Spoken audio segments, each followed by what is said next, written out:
Board visible है? सो ये okay, so control and coordination, right.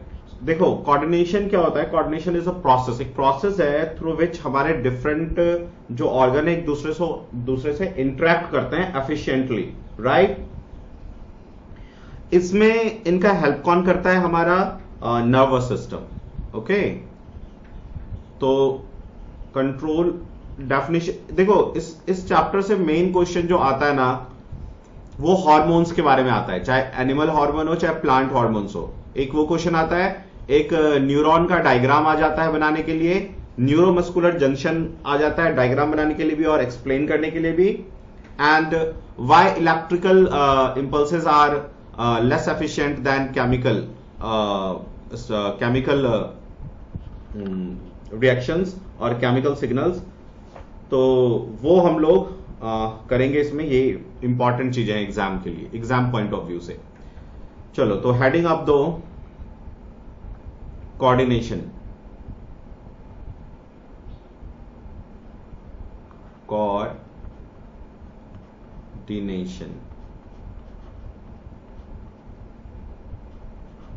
Coordination.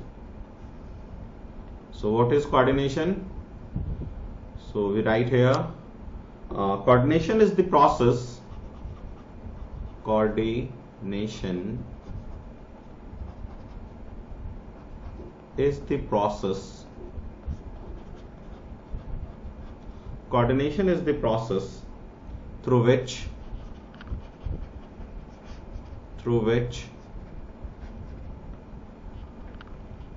two or more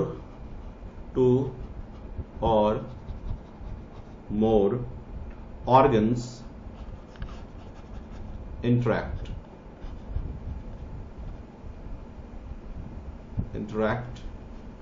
Two or more organ interact. So interact and complement the function of each other. Complement the function of one another. ठीक है ना? एक दूसरे को जो है वो एक प्रोसेस है कोऑर्डिनेशन, जिसमें एक दूसरे के इंटरैक्ट करते हैं और उनके फंक्शन को कॉम्प्लीमेंट करते हैं, मतलब पूरा करते हैं, हेल्प करते हैं उसको करने में, ठीक है ना? सेकेंड पॉइंट इसमें लिख दो, क्या? जो न्यूरल सिस्टम है वो इनका हेल्प करता है, तो हम लिखेंगे the neural system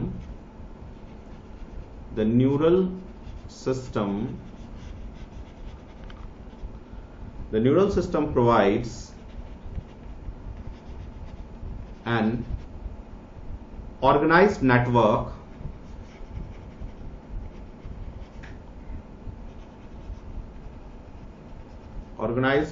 network of point to point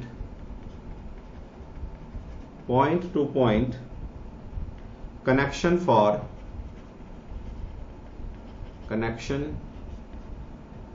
for a quick coordination,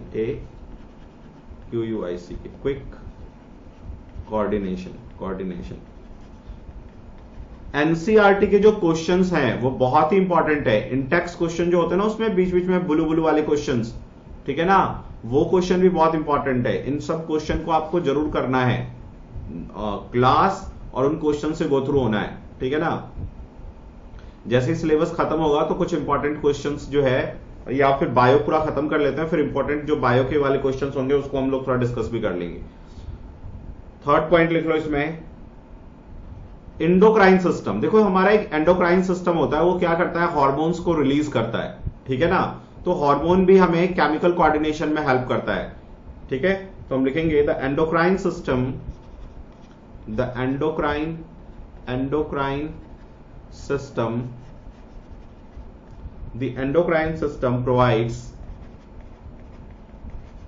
provides chemical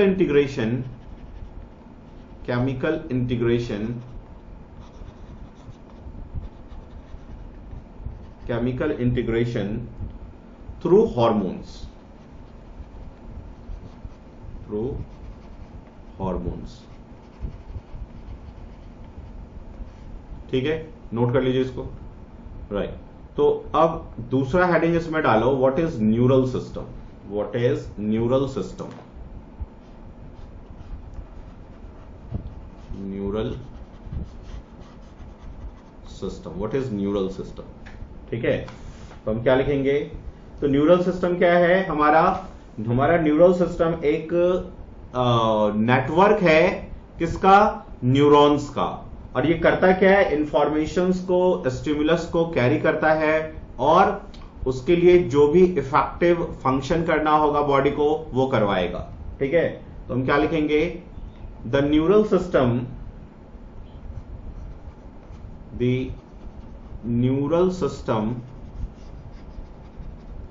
the neural system of all organisms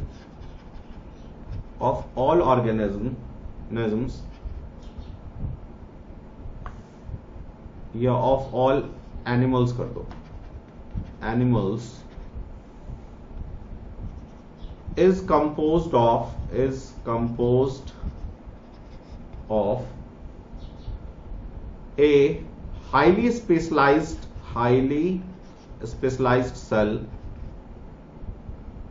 a highly specialized cell called neuron.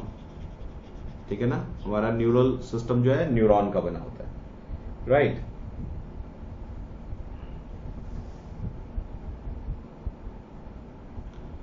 जो हमारा न्यूरल सिस्टम है, ह्यूमन का न्यूरल सिस्टम, देखो neural system को ही जो है ना हम लोग नर्वस सिस्टम भी कहते हैं। ठीक है, न्यूरल सिस्टम को ही हम लोग नर्वस सिस्टम भी कहते हैं। ओके, सो इसमें यदि नर्वस सिस्टम लिखा हुआ आ जाए तो आप कंफ्यूज मत हो जाना, नर्वस सिस्टम। ठीक है, सो जो हमारा नर्वस सिस्टम होगा, नर्वस सिस्टम या न्यूरल सिस्टम, वो 2 पार्ट में डिवाइडेड होता है। ठीक है, एक को हम कहते हैं सेंट्रल नर्वस सिस्टम और एक को हम कहते हैं पेरिफेरल नर्वस सिस्टम, राइट। तो पहले में हम क्या लिखेंगे, this is the central nervous system, और इसको सीएनएस भी बोला करेंगे हम लोग शॉर्ट में बार बार। और दूसरा होता है peripheral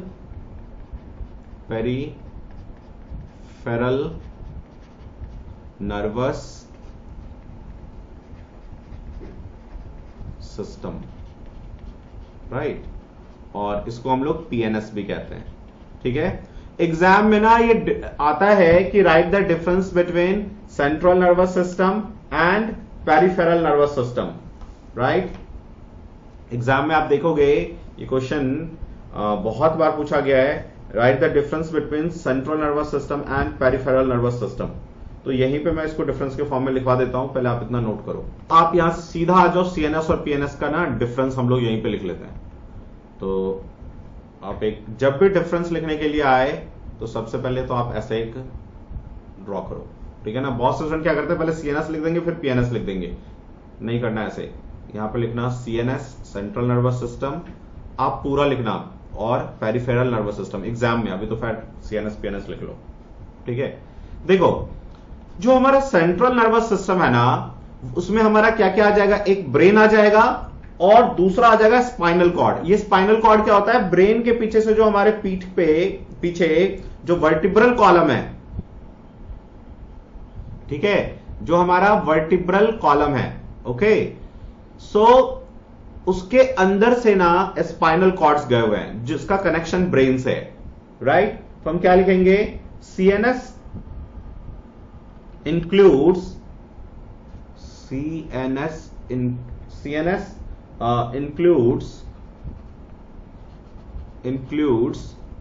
brain and spinal cord,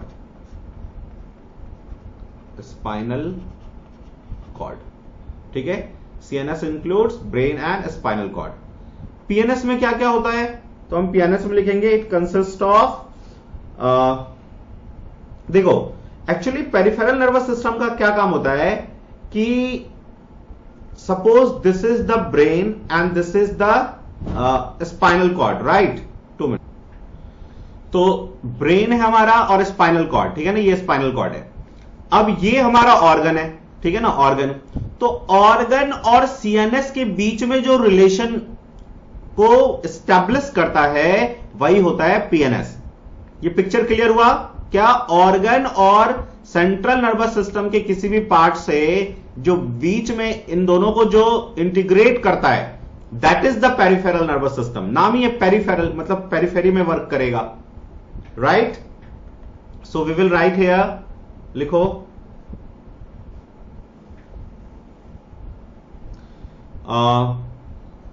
PNS comprises of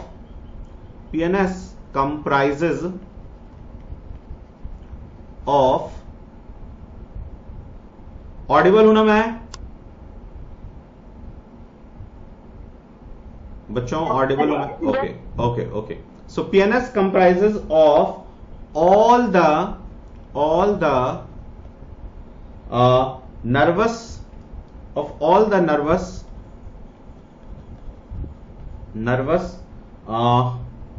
या nervous नहीं, nerves of PNS consists of all the nerves of the body associated with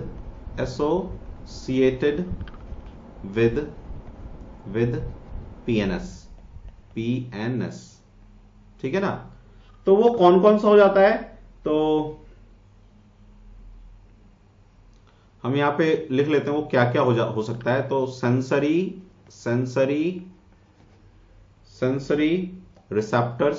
receptors,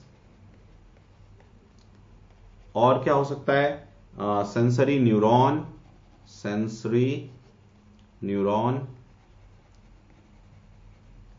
और सी लिख लो एक मोटर न्यूरॉन्स। ये सब जो पार्ट है वो पीएनएस का पार्ट है। सेकंड डिफरेंस लिखो,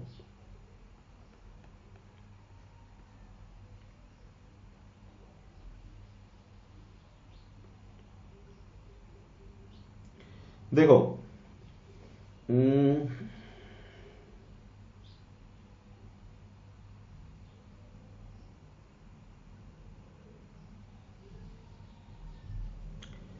नर्व, इसके जो सीएनएस का जो नर्व एक्सॉन है, पहले लिख लो, मैं समझाता हूं फिर। नर्व एक्सॉन, एक्चुअली मैंने ये डायग्राम पहले बनाना था न्यूरॉन्स का, फिर करना था सीएनएस पीएनएस का, जब हम लोग पूरा पढ़ लेते तब, लेकिन चलो कोई नहीं, हम लोग अभी कर लेते इसको। तो खैर, nerve axons consist of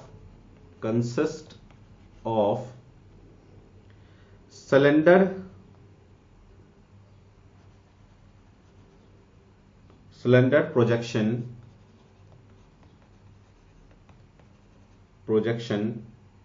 and carry significantly short nerve impulse, ठीक है ना, and carry significantly short nerve impulse, short nerve impulse. और इसमें क्या होगा? लॉन्ग नर्व्स होते हैं इसमें, ठीक है ना। तो composed of long nerve fibres.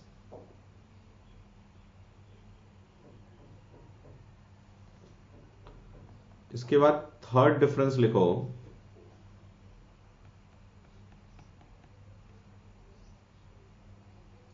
यदि सीएनएस में कोई प्रॉब्लम आ गया ना तो पूरे बॉडी को ही अफेक्ट कर देगा, ओके। तो हम क्या लिखेंगे? A damage A damage causes a damage causes a global effect on the body मतलब पूरे होल बॉडी में इसका इफेक्ट दिखेगा आपको। लेकिन पीएनएस में यदि कोई प्रॉब्लम आता है तो उस पर्टिकुलर ऑर्गन या उस पर्टिकुलर बॉडी पार्ट तक ही जो है ना डैमेज कॉज होगा। ठीक है, तो लिखेंगे a damage causes a local effect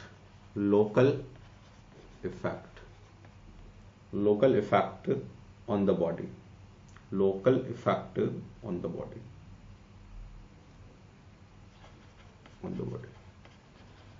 for example आपने देखा होगा जब किसी को पैरालाइसिस हो जाता है ना, किसी पर्टिकुलर पार्ट में, तो बस वो पर्टिकुलर पार्ट ही वर्क नहीं करता है, ठीक है ना, बाकी उसका सब पार्ट चल रहा होता है, प्रॉपरली वर्क कर रहा होता है।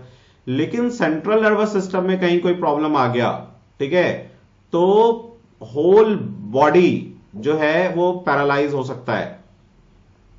ठीक है, और पीएनएस में आया प्रॉब्लम तो कोई एक पर्टिकुलर पार्ट काम करना बंद हो जाएगा, जैसे एक लेफ्ट हैंड काम करना बंद हो जाता है, राइट हैंड या पैर। ठीक है, लेकिन सेंट्रल नर्वस सिस्टम में यदि कोई प्रॉब्लम आ गया ना तो पूरा बॉडी अफेक्ट होता है, पूरा बॉडी। जैसे किसी का नर्व का, जैसे ब्रेन का ऑपरेशन वगैरह होता है तो डॉक्टर कह देते हैं उस टाइम में कि भाई पेशेंट का जो है ना हम चांस नहीं लेंगे, बहुत कम बचने के चांस हैं, क्योंकि जो ब्रेन है उसमें ना बहुत फाइन न्यूरल सिस्टम होता है, वो कोई एक न्यूरल सिस्टम एक पर्टिकुलर फंक्शन को गवर्न कर रहा होता है, समझ गए।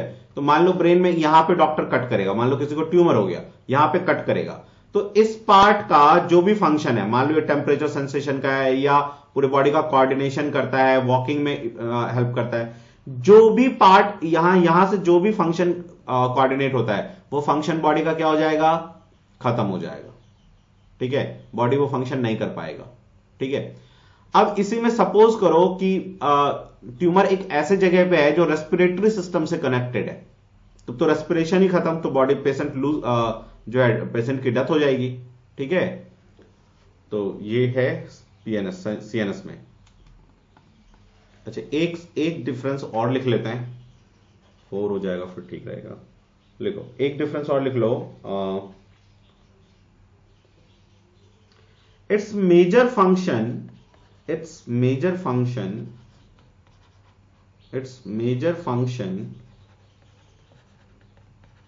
इसका देखो, सीएनएस का मेजर फंक्शन है कि वो जो भी स्टिमुलस उसको मिलता है ना उसको वो एनालाइज करेगा, और जो भी उसके लिए अफेक्ट लेना है वो जो भी उसके लिए उसे डिसीजन लेना है वो लेगा और अफेक्ट करेगा। ठीक है, जबकि पीएनएस क्या करेगा, बस सीएनएस की हेल्प करता है।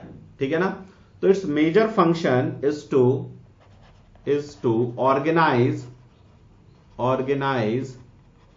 and analyze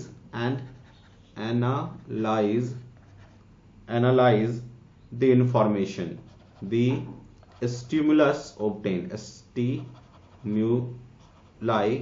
obtained from sensory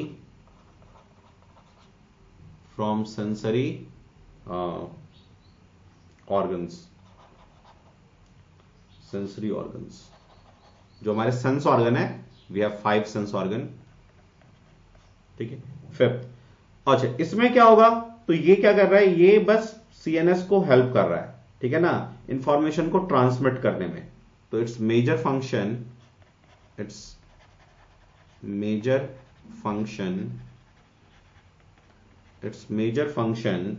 is to transmit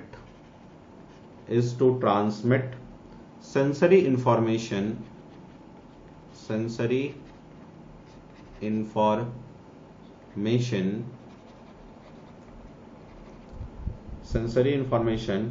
to the CNS and देखो, एक तो जैसे ब्रेन है तो सीएनएस तक ये पहुंचा देगा इंफॉर्मेशन, और दूसरा वहां से वापस लाएगा। जो ले जाता है ना, जो ये ले जाता है, इसको हम कहते हैं सेंसरी न्यूरॉन, और जो लेके आता है उसको कहते हैं मोटर न्यूरॉन, है ना। तो मोटर न्यूरॉन का भी काम करता है। तो it's major function is to transmit sensory information to the CNS and passes out या bring out, pass out motor impulses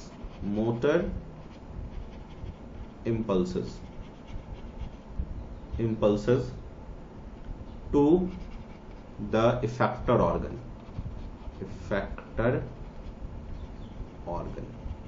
ठीक है ना, ऑर्गन।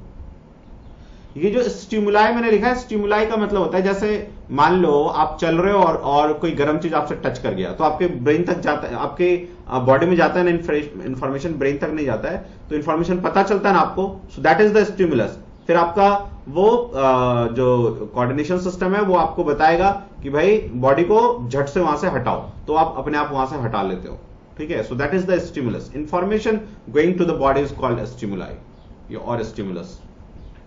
यदि ये 5 नंबर में आ जाए तो एक 5th पॉइंट लिख देना कि सीएनएस इज स्लो और पीएनएस जो है फास्ट होता है, ठीक है, ये कर सकते हैं आप। 5 मार्क्स में यदि आ जाए, है ना, तो एक 5th पॉइंट लिख लो, और आता है कई बार ये 5 मार्क्स में आ जाता है। एक 5th पॉइंट लिख लो, क्या लिखोगे, ये लिखो, इट इज प्रोटेक्टेड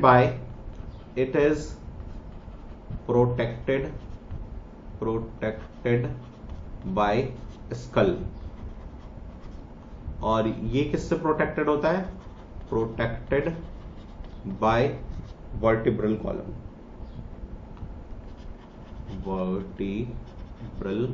कॉलम, ठीक है।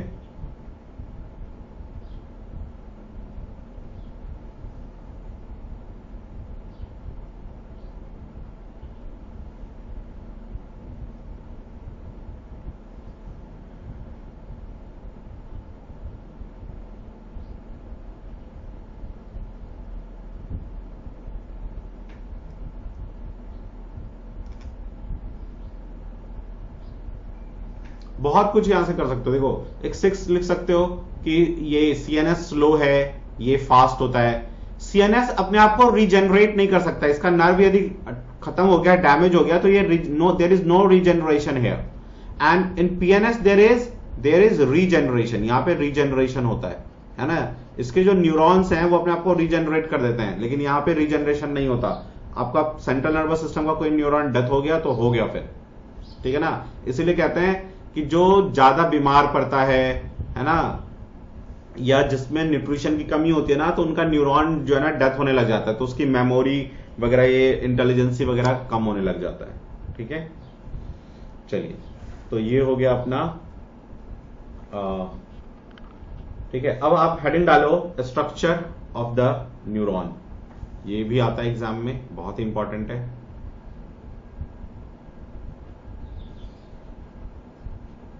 हेडिंग डाल दो structure of neuron.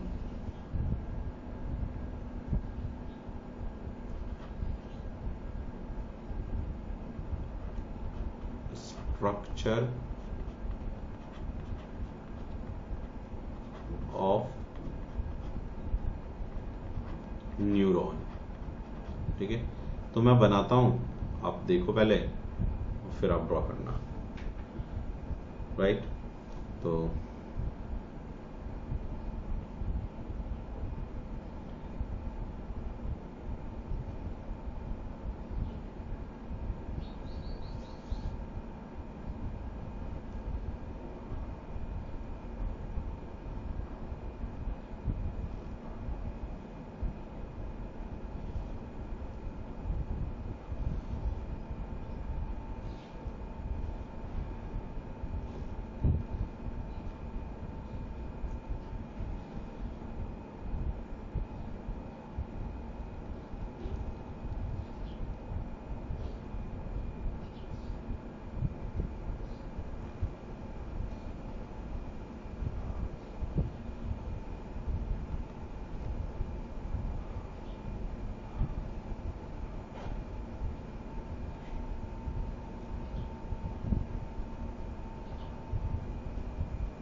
So these are the ये जो है इसे हम कहते हैं डेंड्राइट्स, डेंड्राइट्स, ठीक है। इसके बाद इसके अंदर साइटोप्लाज्म भरा होता है,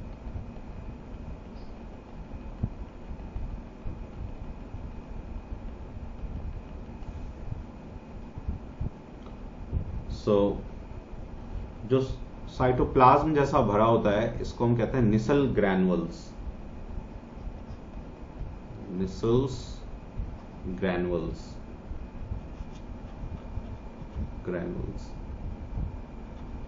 granules. This is nucleus, right. And जो आपको दिख रहा है ना यहां से यहां तक, this is cell body, cell body, इसे हम सेल बॉडी कहते हैं, ठीक है ना, सेल बॉडी। आप इसको भी सेल बॉडी कह सकते हो, this is the cell body, ठीक है। आप ये मत ही लिखो, इसे पूरे को ही सेल बॉडी कहते हैं, लेकिन आप इसको सेल बॉडी दिखा दो। देन आफ्टर सेल बॉडी, जो ये अंदर से ये गया है ना, ये this is called axon, axon, ठीक है। इन एक्सॉन के ऊपर इस तरह से कुछ लगा रहेगा और बीच में गैप होगा, ठीक है ना।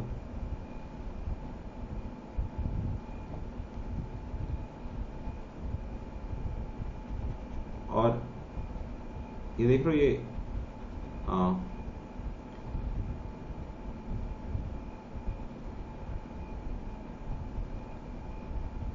एक बार इधर एक बार इस साइड, दिस वन, ठीक है ना। तो इसे हम कहते हैं Schwann cell. So this is called Schwann cell, Schwann cell, right. उसके बाद जो ये कवर है, this is called myelin sheath, myelin sheath, right. और जो बीच बीच में ये नोड्स बन रहा है ना, दिस नोड्स, इतना भी गैप नहीं होता, थोड़ा सा इसको चिपका ही दो,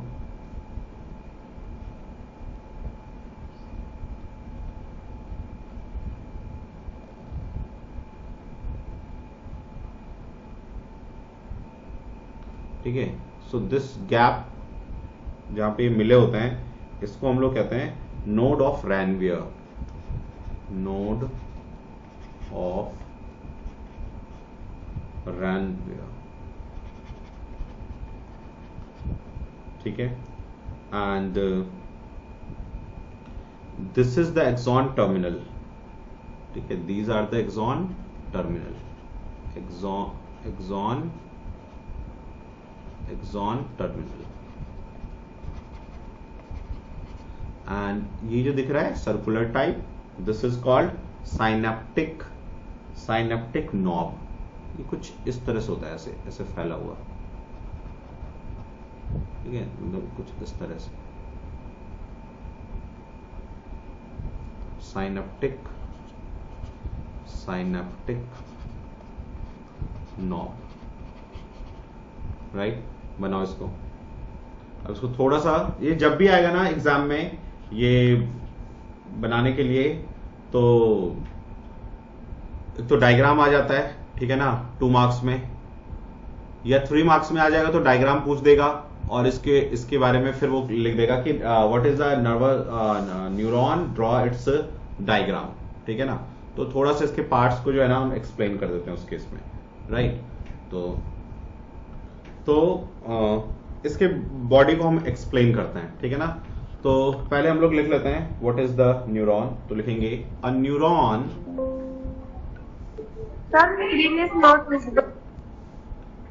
एक्चुअली वो जो जिस पे लिख रहा था ना मैं, जिस बोर्ड पे, वो पता नहीं क्या हो गया, वो बार बार ओपन करा था, वो हो ही नहीं रहा है, ये न्यू क्रिएट करना पड़ गया, तो ये लाइनिंग्स लगाने में टाइम लग गया।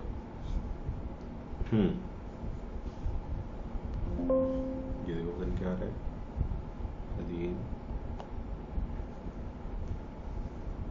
current layer is invisible, this cannot be edited.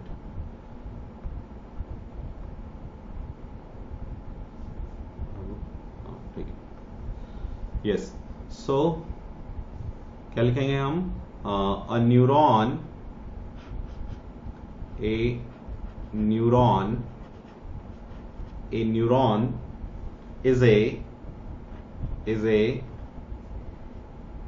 is a microscopic structure.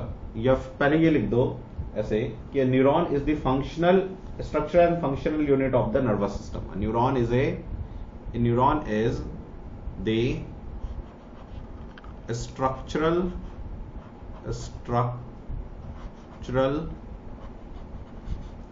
and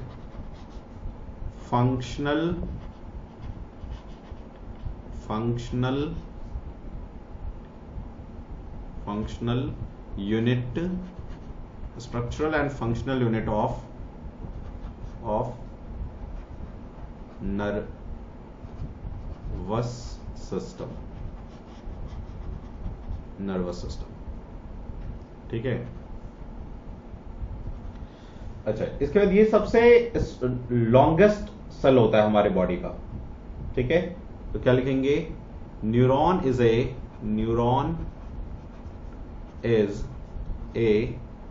longest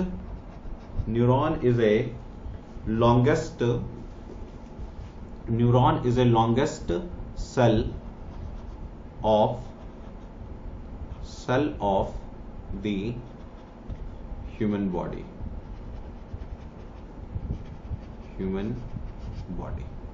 ठीक है.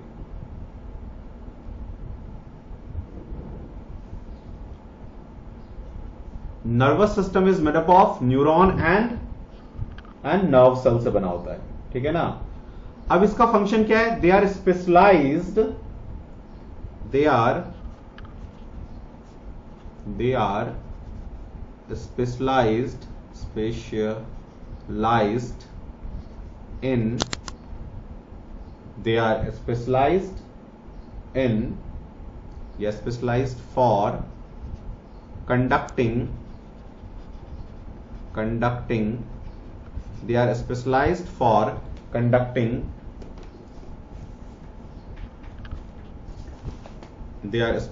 for conducting information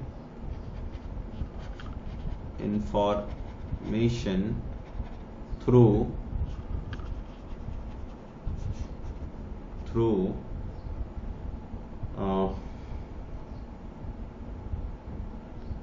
electrical form and chemical, both. They are specialized for conducting information through electrical and chemical form. ऐसा लिख दो. They are specialized for conducting information through electrical impulses. ठीक है. Electrical impulses के through ये conduct करते हैं information. अब इसमें होता क्या है? So it consist of a cell body. तुम क्या लिखेंगे नेक्स्ट पॉइंट में? It consist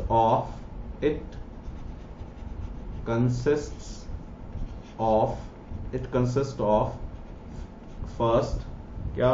cell body. B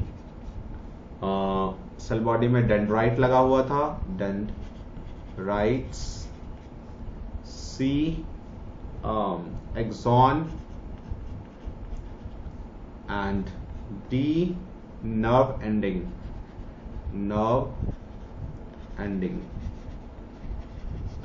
जो कि साइनेप्स फॉर्म करता है. साइनेप्टिक नर्व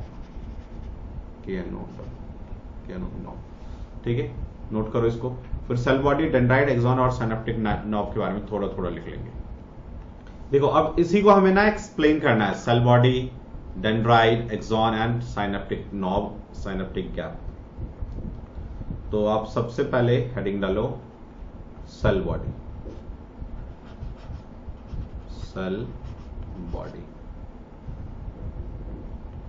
ठीक है. तो सेल बॉडी क्या है, तो हम लिखेंगे इट इज ऑल्सो कॉल्ड साइटोन, इसको साइटोन भी कहते हैं, it is also called साइटोन।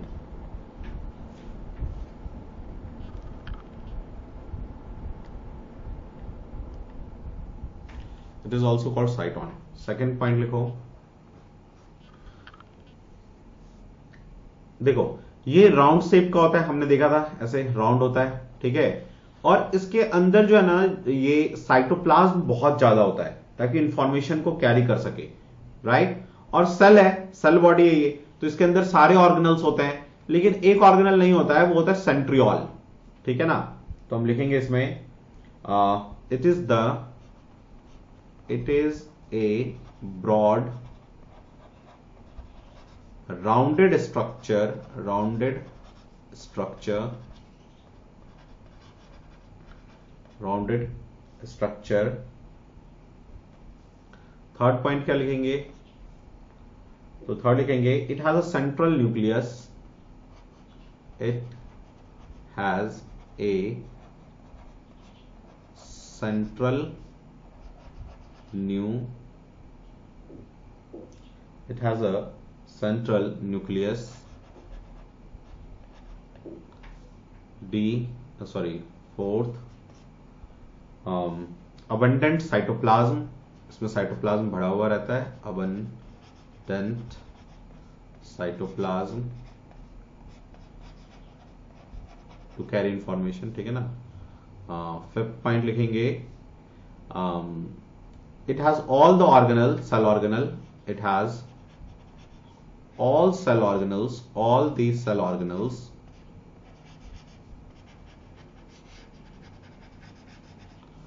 except centriole, centriole नहीं होता इसमें, ठीक है ना, क्योंकि डिवीजन नहीं होता इसके अंदर, न्यूरॉन्स के अंदर डिवीजन नहीं होता। So it has all the cell organelles except centriole. और करता क्या, इसका फंक्शन क्या है, इट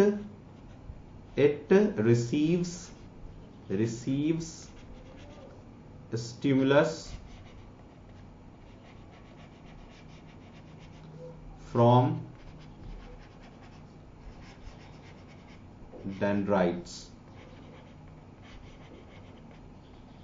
डेंड्राइट्स से जो है ना इसको इंफॉर्मेशन मिलता है, ठीक है ना, फिर वो प्रोसेस करता है और पास ऑन करता है इसको। लिख लो इसको, चलो। तो अब आप लिखो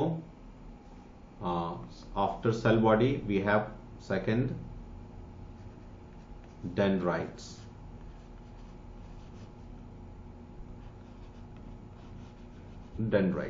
राइट। तो डेंड्राइट क्या करता है भाई, तो डेंड्राइट का काम है इंफॉर्मेशन को, देखो इस तरह से होता है ना, ये ऐसे इसके ब्रांचेस भी होते हैं, ठीक है ना, ऐसे ब्रांचेस भी होते हैं इसके।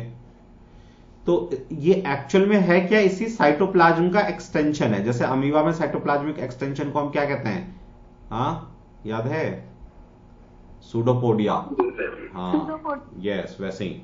तो हम क्या लिखेंगे, it is cytoplasmic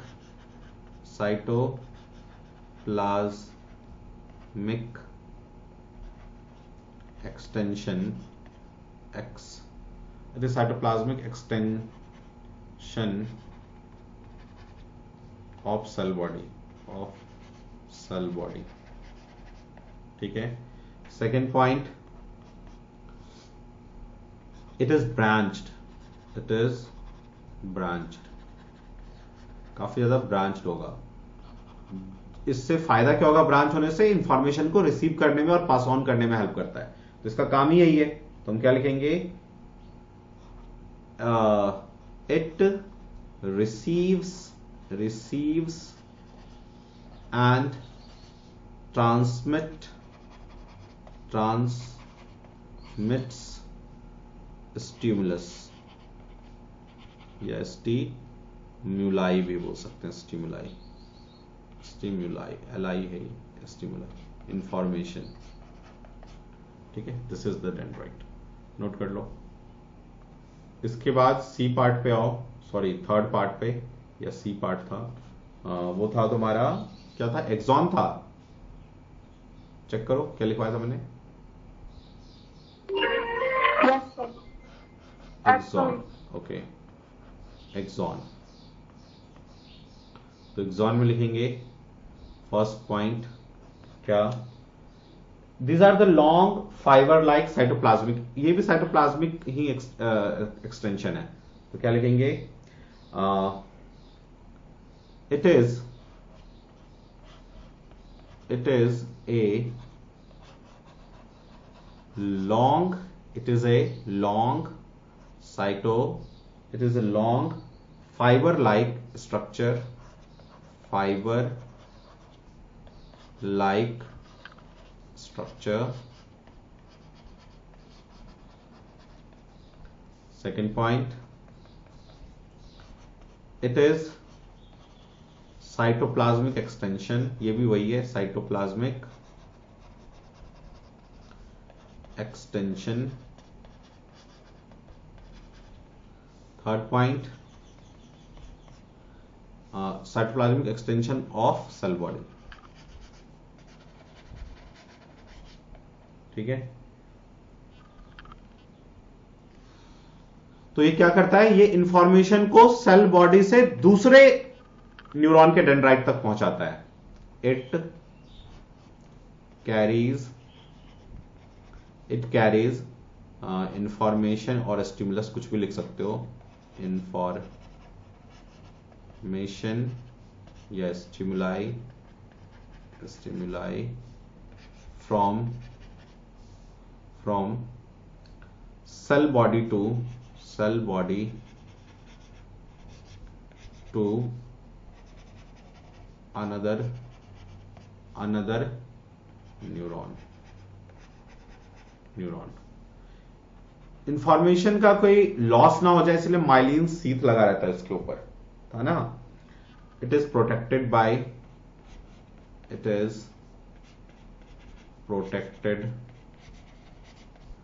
bye myelin sheath.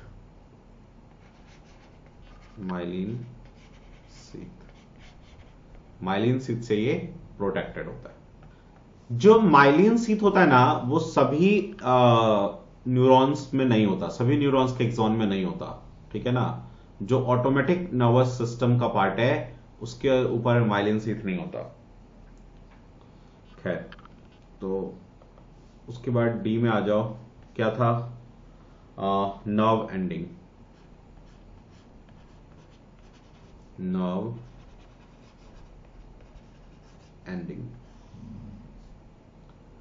तो नर्व एंडिंग में लिखो, these are the fine branch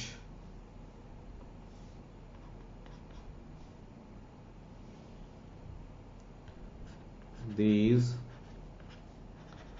are the fine branches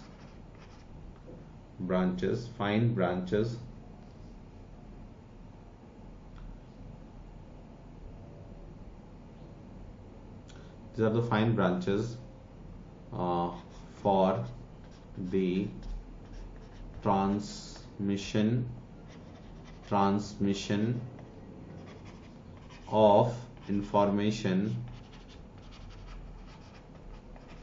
of information, double M होगा, ट्रांसमिशन, यहां पे डबल एम लगा लेना, ट्रांसमिशन नहीं, सिंगल एम होता, transmission, for the transmission of information from axon to another neuron, ठीक है ना। जो नर्व एंड है वो क्या होता है, फाइन ब्रांचेस में कन्वर्ट हो जाता है ऐसे, ठीक है ना, फाइन ब्रांचेस में, और साइनेप्स फॉर्म करता है ना। और साइनेप्स में देखो क्या होता है एक्चुअल में, जो इंफॉर्मेशन आता है ना, इलेक्ट्रिकल इंपल्स, यहां पे क्या होता है, नर्व एंड का जो साइनेप्स होता है उसमें ये इलेक्ट्रिकल इंपल्स कन्वर्ट हो जाता है केमिकल के फॉर्म में। किसके फॉर्म में, केमिकल के फॉर्म में। क्यों, उसका रीजन समझो। देखो, जब ये एक नर्व है उसका साइनेप्स है, ठीक है ना, अब ये क्या होगा, दूसरे यहां से दूसरा नर्व जुड़ा हुआ होगा, तो इसका मान लो किसी दूसरे का जो है ना न्यूरॉन का ये डेंड्राइट होगा ऐसे, ठीक है ना, डेंड्राइट, ठीक है। तो इस डेंड्राइट के बीच में और इन दोनों के बीच में ना गैप है, ठीक है। और नर्व, तुम्हें पता है इलेक्ट्रिकल इंपल्स जो है ना गैप में नहीं जा सकता, ठीक है।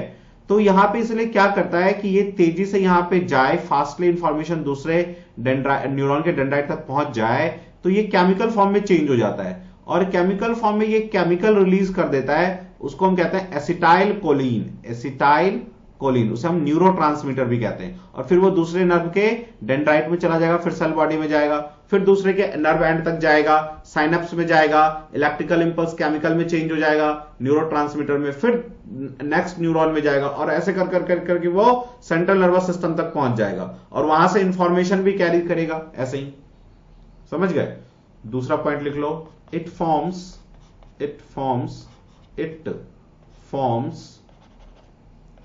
साइनेप्टिक नॉब, साइनेप्टिक नॉब लिख लो।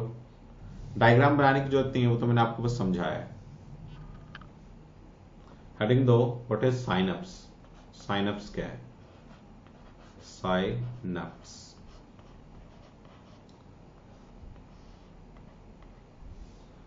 ठीक है। तो साइनेप्स क्या है? देखो, जैसे ये एक्सॉन आया, ठीक है, एक्सॉन आया, एक्सॉन के ऊपर क्या है? माइलिन शीथ, ऐसे माइलिन शीथ, ठीक है। अब ये नर्व एंड में कन्वर्ट होगा, ऐसे ना, नर्व एंड में, तो यहां पे ये बनाएगा एक साइनेप्स, ऐसे,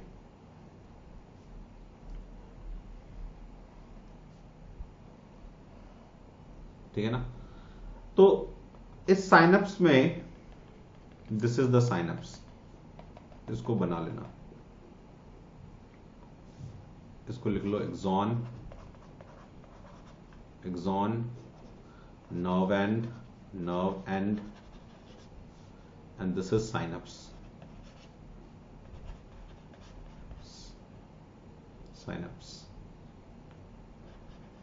ठीक है। अब ये साइनेप्स में होता क्या है, सुनो, जो इंफॉर्मेशन आएगा यहां से जो इंफॉर्मेशन आएगा, इंफॉर्मेशन ऐसे, वो इलेक्ट्रिकल इंपल्स आएगा। क्या आएगा? इलेक्ट्रिकल इंपल्स, ठीक है।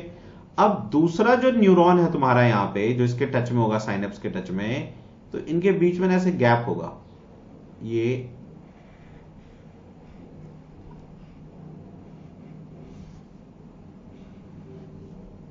Second neuron. So this gap is called synaptic gap,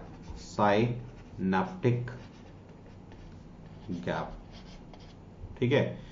तो यहां पे क्या करेगा ये, यहां पे माइटोकॉन्ड्रिया इसकी हेल्प करता है, माइटोकॉन्ड्रिया भी होता है यहां पे ऐसे, ठीक है ना, यहां लिख देना माइटोकॉन्ड्रिया ऐसे, माइटोकॉन्ड्रिया ऐसे करके बनाना, ऐसे करके माइटोकॉन्ड्रिया, डबल वॉल में माइटोकॉन्ड्रिया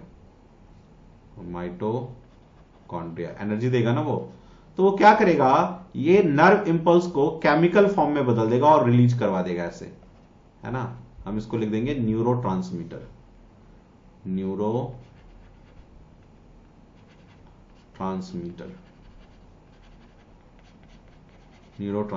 क्या है ये केमिकल है जिसका नाम है एसिटाइल कोलिन, ठीक है ना, ये न्यूरोट्रांसमीटर का काम करता है। तो क्या होता है, देखो सुनो ध्यान से, कि आपका जो डेंड्राइट है ना, वो इंफॉर्मेशन लाएगा सेल बॉडी में, ठीक है ना। सेल बॉडी से क्या होगा, इलेक्ट्रिकल इंपल्स जाएगा, एक्सॉन के थ्रू इलेक्ट्रिकल इंपल्स कहां पे चला जाएगा? साइनेप्स में। साइनेप्स में क्या होगा, माइटोकॉन्ड्रिया एनर्जी देगा और इलेक्ट्रिकल इंपल्स को केमिकल के फॉर्म में रिलीज करेगा इस गैप के अंदर, ठीक है ना। इस गैप में इलेक्ट्रिकल इंपल्स पास नहीं हो सकता, राइट। तो केमिकल के फॉर्म में ये न्यूरोट्रांसमीटर रिलीज कर दिया। अब न्यूरोट्रांसमीटर ये केमिकल चलाया जाएगा डेंड्राइट में। अब डेंड्राइट में यहां पे एक रिएक्शन होगा और अगेन वो केमिकल जो न्यूरोट्रांसमीटर था एसिटाइल कोलिन, उसको इलेक्ट्रिकल इंपल्स में कन्वर्ट करेगा और फिर इलेक्ट्रिकल इंपल्स पास होगा कहां पे? साइटोन में, साइटोन से एक्सॉन में, फिर एक्सॉन के साइनेप्स में क्या होगा? जो इलेक्ट्रिकल इंपल्स है वो केमिकल के फॉर्म में चेंज हो जाएगा, एसिटाइल कोलिन के फॉर्म में, न्यूरोट्रांसमीटर के फॉर्म में, और फिर वो जाएगा सिनेप्टिक गैप के थ्रू दूसरे न्यूरॉन के डेंड्राइट में, और फिर इलेक्ट्रिकल इंपल्स बन जाएगा। इस तरह से कर करके वो बॉडी पूरे सीएनएस तक पहुंच जाएगा इंफॉर्मेशन। ठीक है, आप इस इंफॉर्मेशन इसको बनाओ, फिर आगे हम इसको लिखते हैं। तो लिखो इसमें फर्स्ट पॉइंट क्या,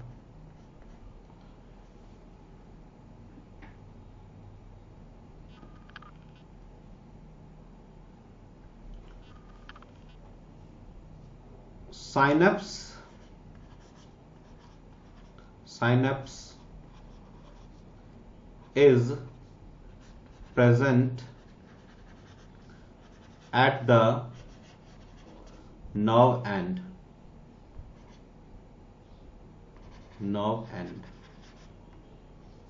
Second point, in synapse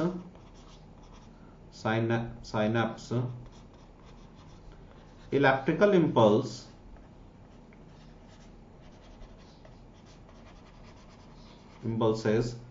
in synapse electrical impulses converted into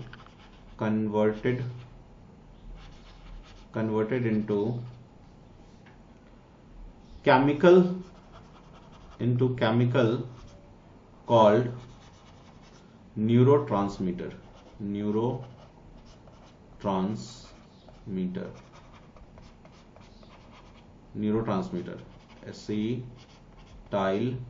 acetyl choline. Synapse में क्या हो जाएगा, केमिकल इंपल्सेस कन्वर्ट हो जाएगा न्यूरोट्रांसमीटर के फॉर्म में।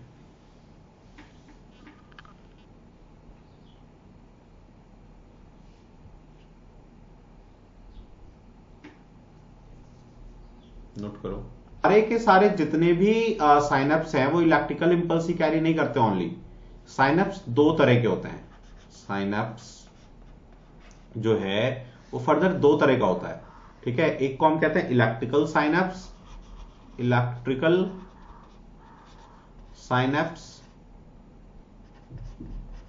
एक होता है केमिकल साइनेप्स।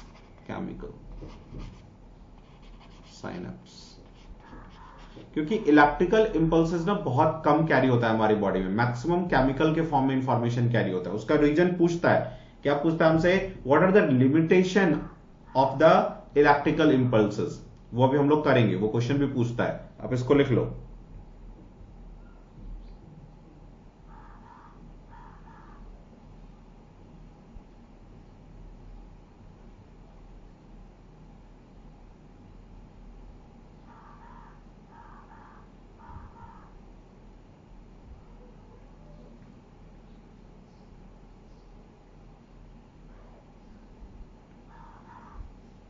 यहां पे हमने जो देखा ये नर्व एंड के पास ये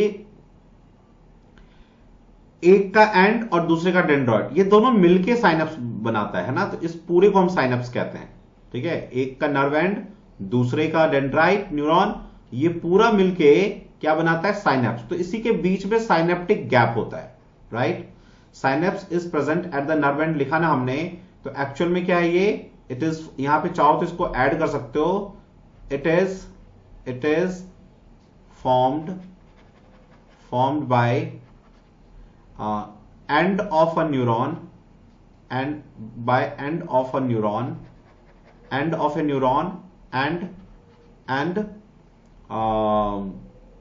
dendrite of other neuron, dendrite of another neuron। ठीक है ना, synapse is present at the nerve and, लेकिन ये क्या होता है, it is formed by the end of one neuron, एक न्यूरॉन का एंड और दूसरे न्यूरॉन का डेंड्राइट। ठीक है, और इसके बीच में साइनेप्टिक गैप होता है।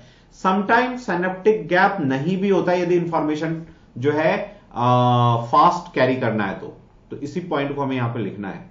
ठीक है, आप इस चीज को लिख लो, इट इज फॉर्म्ड, यहीं पे लिख लेना एंड के पास, it is formed by the end of one neuron and dendrite of another neuron. और फोर्थ पॉइंट यहां पे लिख लो, there is a gap in synapse, there is a gap in synapse called called synaptic, synaptic gap भी कहते हैं और synaptic cleft भी कहते हैं। कहीं क्लेफ्ट लिखा आ जाए तो तुम कंफ्यूज मत हो जाना।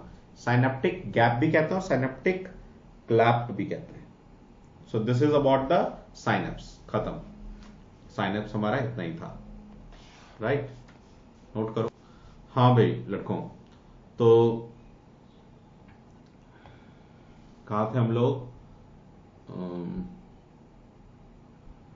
Synapse is present at the, ये कर लिया था हम लोगों ने ये भी लिख दिया, this is a gap, there is a gap in synapse called synaptic cleft and synaptic gap. ठीक है, तो साइनेप्स हमारा क्लियर हो गया, राइट? अब इसके बाद हमें एक छोटा सा एक फ्लो चार्ट बनाना है ट्रांसमिशन ऑफ नर्व इंपल्स का। ये पूछता है एग्जाम में, तो आप हेडिंग डाल दो transmission of nerve impulse, transmission of nerve impulse. जो नर्व इंपल्स है वो कैसे हमारे न्यूरॉन्स में ट्रांसमिट होता है। तो एक तो होता है स्टेटमेंट के फॉर्म में लिख सकते हैं इसको हम लोग, दूसरा है फ्लो चार्ट के फॉर्म में। तो मैं आपको फ्लो चार्ट के फॉर्म में जो है ना लिख के दिखा रहा हूं, राइट?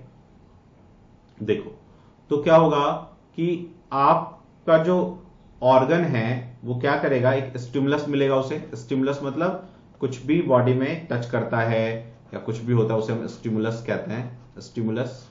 ठीक है, अब ये स्टिमुलस क्या होगा, आपके रिसेप्टर में जाएगा, राइट? हमारे बॉडी में जो सेंस ऑर्गन होते हैं उसमें रिसेप्टर्स होता है, वो भी एक फॉर्म ऑफ न्यूरॉन होता है, रिसेप्टर्स।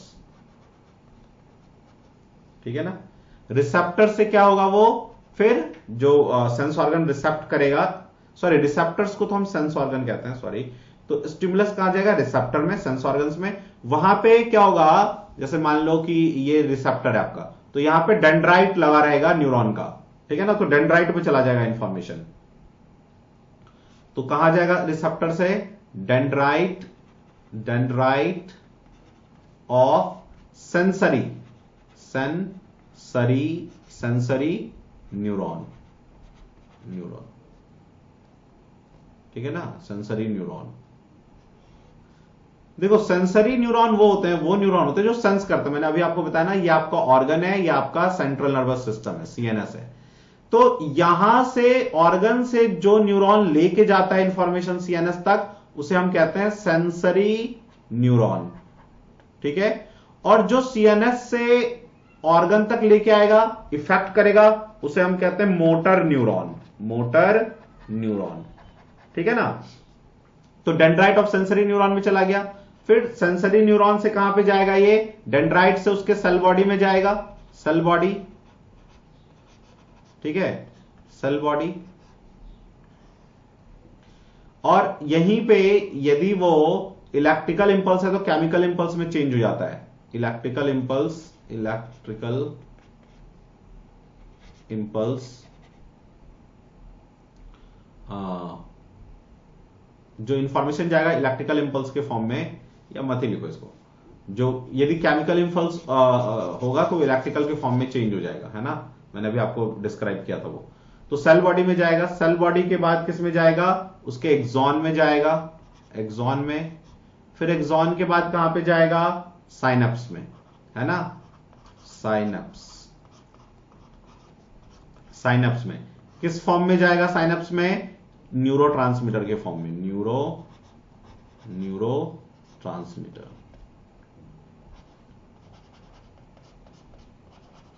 न्यूरोट्रांसमीटर के फॉर्म में चला गया। ठीक है ना? अब क्या करेगा, ये दूसरे न्यूरॉन के डेंड्राइट में जाएगा।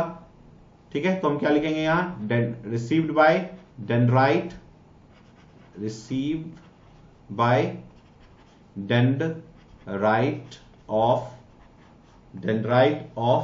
Other neuron. ठीक है ना? तो दूसरे न्यूरॉन के डेंड्राइट में चला जाएगा। उसके बाद उसके सेल बॉडी में जाएगा, सेल बॉडी में, है ना? यदि इलेक्ट्रिकल फॉर्म में, केमिकल फॉर्म में, तो इलेक्ट्रिकल फॉर्म में सेल डेंड्राइट में चेंज होता है, ठीक है। सेल बॉडी से फिर कहां जाएगा, फिर ऐसे एक्सॉन में, फिर वेरियस न्यूरॉन्स, है ना, इस तरह से वो वेरियस न्यूरॉन में जाएगा, वेरियस न्यूरॉन्स, बहुत सारे न्यूरॉन से पास होता हुआ, ठीक है। फिर क्या होगा, सीएनएस तक चला जाएगा, सेंट्रल नर्वस सिस्टम तक, ठीक है। फिर सेंट्रल नर्वस सिस्टम से क्या करेगा, जो मोटर न्यूरॉन का, सेंट्रल नर्वस सिस्टम में क्या लगा रहेगा, जो मोटर न्यूरॉन का डेंड्राइट है, ठीक है ना, तो मोटर न्यूरॉन का डेंड्राइट यहां लगा है, फिर एक्सॉन यहां है, फिर इससे एक डेंड्राइट लगा रहेगा, एक्सॉन लेके आएगा इंफॉर्मेशन, फिर इससे डेंड्राइट लगा रहेगा और एक्सॉन लेके आएगा मसल्स तक। मसल्स से क्या जुड़ा रहता है, एक्सॉन, है ना, नर्व एंड, जो हमारा मसल्स है यहां पे, उससे नर्व एंड जुड़ा होता है जब इंफॉर्मेशन आता है, और जब इंफॉर्मेशन जाता है तो उस टाइम डेंड्राइट लेके जाता है, डेंड्राइट लेके जाता है और एक्सॉन तक आता है, ठीक है ना, सीएनएस तक, और फिर जब लेके आएगा तो उल्टा, सीएनएस में लगा रहेगा डेंड्राइट मोटर न्यूरॉन का, और एक्सॉन कहां पे लगा रहेगा, ऑर्गन में, ठीक है ना। ये बात क्लियर हो गया ना, मैं इसको इरेज कर रहा हूं ताकि यहां पे जगह बन सके, ठीक है ना। तो सीएनएस के बाद क्या होगा, dendrite of motor neuron, dendrite of motor neuron में इंफॉर्मेशन चला जाएगा, motor neuron, dendrite of motor neuron, ठीक है। डेंड्राइट ऑफ मोटर न्यूरॉन के बाद क्या हो जाएगा, उसके सेल बॉडी में जाएगा, सेल बॉडी, सेल बॉडी, ठीक है। सेल बॉडी से क्या, कहां पे जाएगा, उसके एक्सॉन में जाएगा, एक्सॉन, और इस तरह से बहुत सारे न्यूरॉन्स करता करता वेरियस न्यूरॉन कहां पे पहुंच जाएगा, हमारे इफेक्टर पे, इफेक्टर मतलब इफेक्टर, इफेक्टर का मीनिंग हमारे ऑर्गन्स पे, मसल्स पे। सो this is the pathway of transmission of nerve impulse. Note कीजिए, ये मैंने एक्सॉन लिखा है, ये जो लिखा है इफेक्टर, इफेक्टर, इफेक्टर मसल्स होता है एक्चुअली, मसल्स, ठीक है ना, इफेक्टर मसल्स, चाहो तो आप इसकी जगह पे ये लिख दो, इफेक्टर, इफेक्टर मसल्स। तो ये हो गया हमारा ट्रांसपोर्टेशन ऑफ इंपल्स। अब हम आगे बढ़ते हैं और हेडिंग डालते हैं, बहुत ही इंपॉर्टेंट है, what is neuromuscular junction, explain and make diagram, ये क्वेश्चन आता है, ठीक है ना। तो हेडिंग डाल दो, व्हाट इज न्यूरोमस्कुलर जंक्शन, या सीधा डाल दो, क्वेश्चन तो ऐसे आएगा, what is neuromuscular junction, explain make diagram, ठीक है। न्यूरो मस्कुलर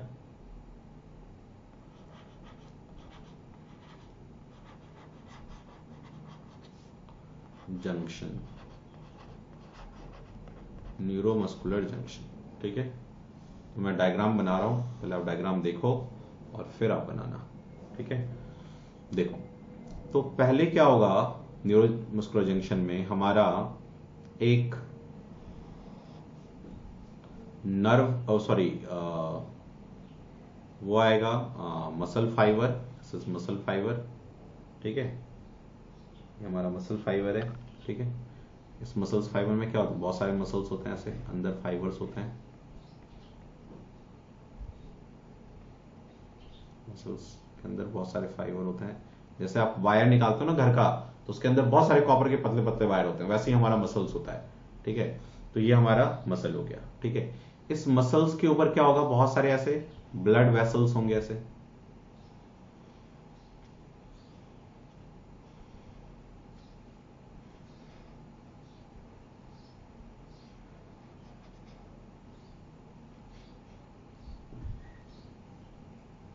तो सबसे पहले ये क्या हो गया हमारा, मसल फाइबर,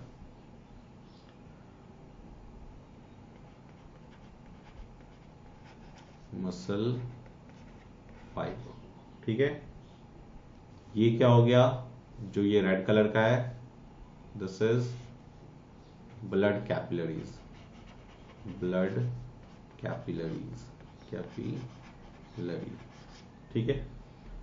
अब यहां पे क्या होगा, एक एक्सॉन आएगा, ठीक है, नर्व एंड आएगा ऐसे, या फिर एक्सॉन कह लो, एक्सॉन ही कहो, ठीक है, ये आएगा ऐसे, ये हमारा एक्सॉन है,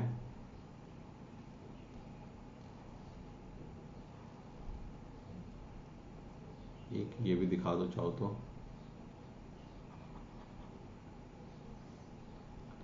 दिस इज एक्सॉन, ठीक है।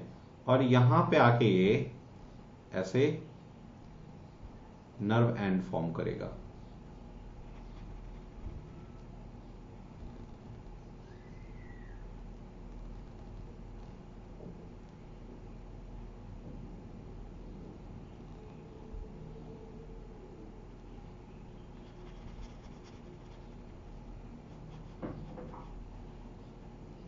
ठीक है। सो this is nerve and, nerve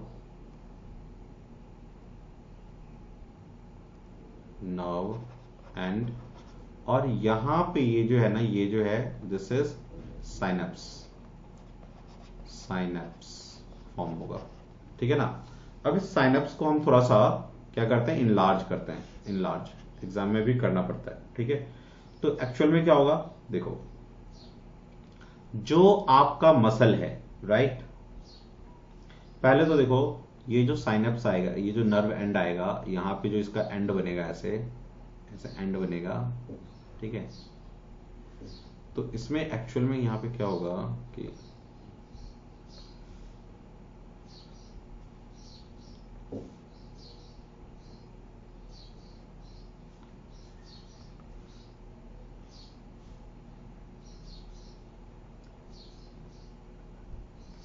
ऐसे बनता है,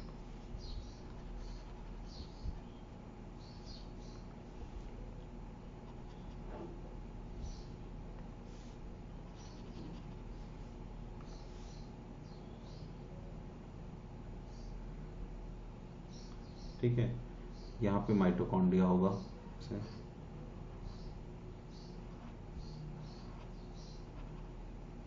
ठीक है। और बहुत सारा ऐसे एसिटाइल कोलिन, ये इसके थ्रू ऐसे निकलेगा ऐसे,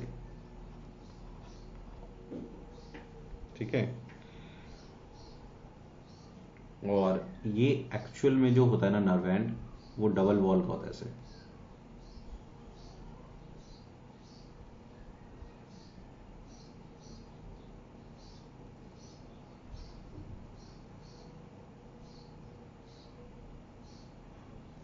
और ये एक्सॉन है, ऐसे एक्सॉन होता है, ठीक है।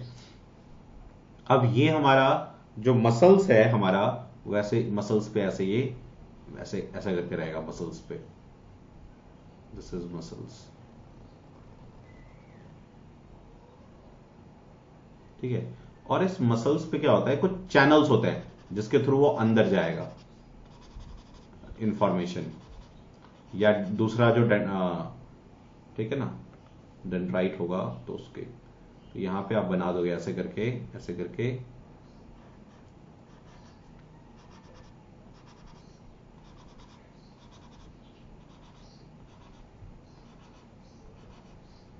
ठीक है।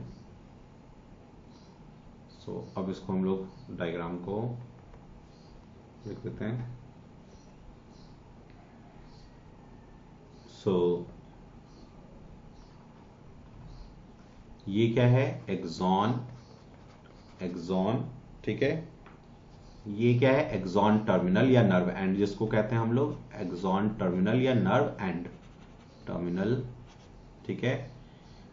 ये क्या है, this one neuro transmitter, neuro transmitter, ठीक है। और ये जो गेट है, ये गेट, ये रिसेप्टर्स हैं, रिसेप्टर्स हमारे मसल्स के ऊपर, रिसेप्टर्स, ठीक है। और this is the synaptic gap, जो ये गैप है this is synaptic, synaptic gap, ठीक है ना। और जो हमारा मसल्स है, इसमें भी यहां माइटोकॉन्ड्रिया होगा, ऐसे माइटोकॉन्ड्रिया होगा, ऐसे दिखा देना एक दो माइटोकॉन्ड्रिया, जो उसके सेल है उसमें माइटोकॉन्ड्रिया होगा ना। सो दिस इज, ये जो न्यूरोट्रांसमीटर यहां पे जंक्शन है, उसको हमने यहां पे इनलार्ज किया तो वो ऐसा दिखता है, ठीक है। बना लो इसको,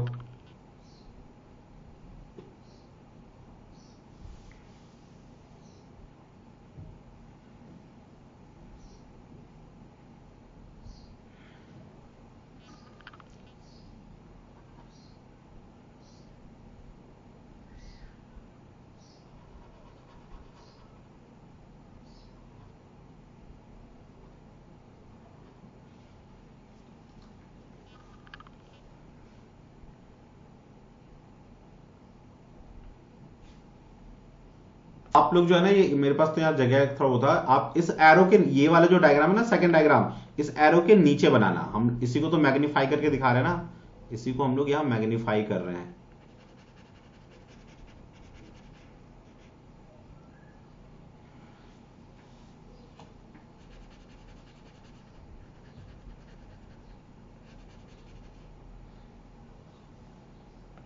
चलो, अब इसके बारे में 2-3 लाइन है बस, वो लिख देते हैं और हमारा काम खत्म। तो हम क्या लिखेंगे यहां पे? First point, the point where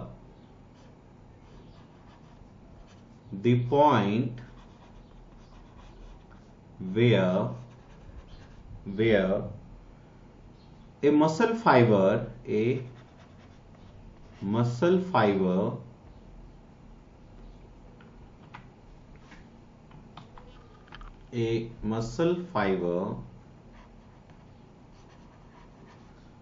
comes in contact with a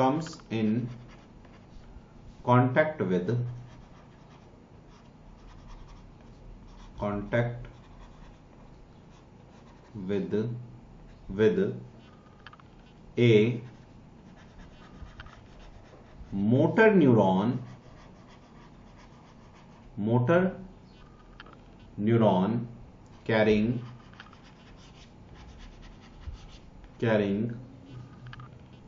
nerve impulse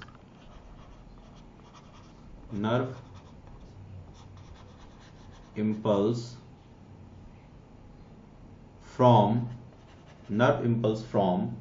the central nervous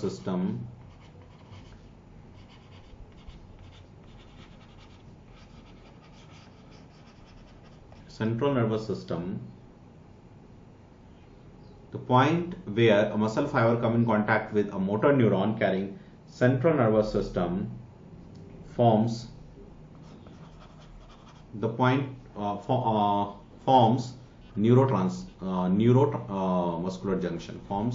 neuromuscular junction, neuromuscular junction, राइट। तो न्यूरोमस्कुलर जंक्शन में एक्चुअल में क्या है कि एक्सॉन ऑफ मोटर न्यूरॉन,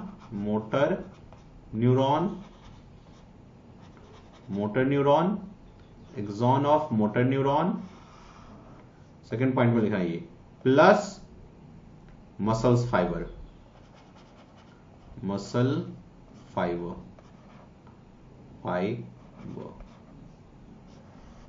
ठीक है, और मिलके ये क्या बनाते हैं? Neuro muscular junction, neuromuscular junction, ठीक है। बस इतना आप लिख लेंगे, काफी है।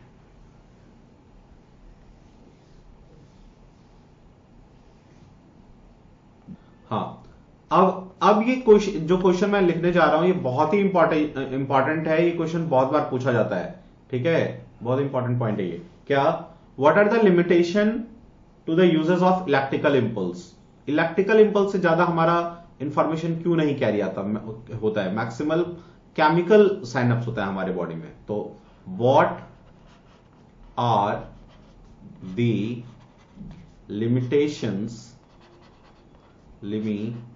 limitations of electrical impulse, limitations of the use of electrical impulses।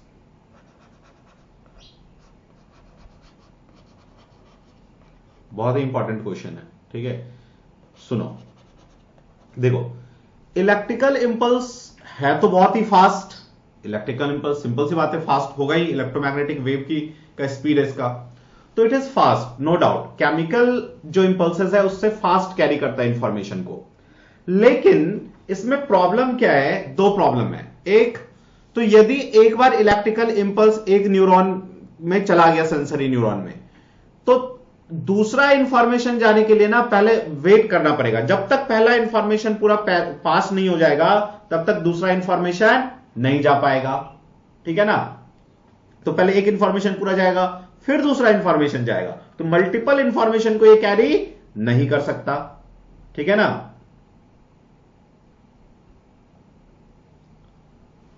उसके बाद इलेक्ट्रिकल इंपल्स जो है ना उन्हीं सेल तक जा सकता है, ठीक है ना, जो नर्वस टिश्यू से जुड़े होते हैं। ये सारे सेल तक नहीं पहुंच सकता। तो सारे सेल तक कौन पहुंच सकता है? केमिकल। और एक बार में मल्टीपल इंफॉर्मेशन कौन सा इंपल्स ले जा सकता है? Chemical impulses. इसीलिए केमिकल इंपल्सेस हमारे बॉडी में केमिकल साइनेप्सिस ज्यादा होते हैं, केमिकल इंपल्सेस ज्यादा फॉर्म होता है देन इलेक्ट्रिकल इंपल्स का। बात क्लियर? अब इसको लिखो, क्या लिखेंगे हम? Electrical impulses are fast, electrical impulses are very fast, but it has limitation।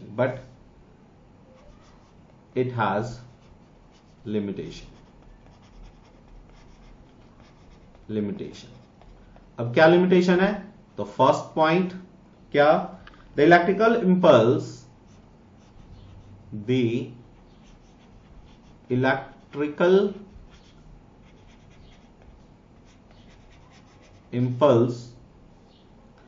will reach only those cells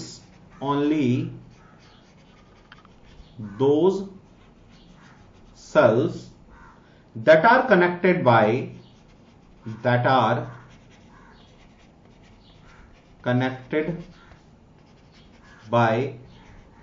nervous tissue। तो हर सेल में नहीं जा पाएगा nervous tissue. Second limitation, once an electrical impulse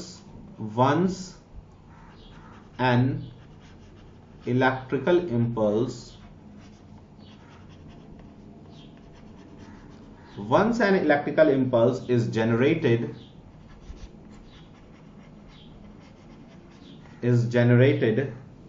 in a cell and transmitted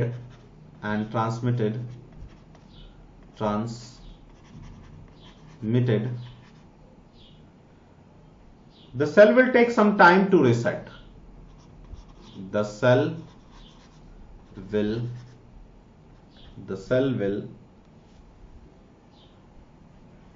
will take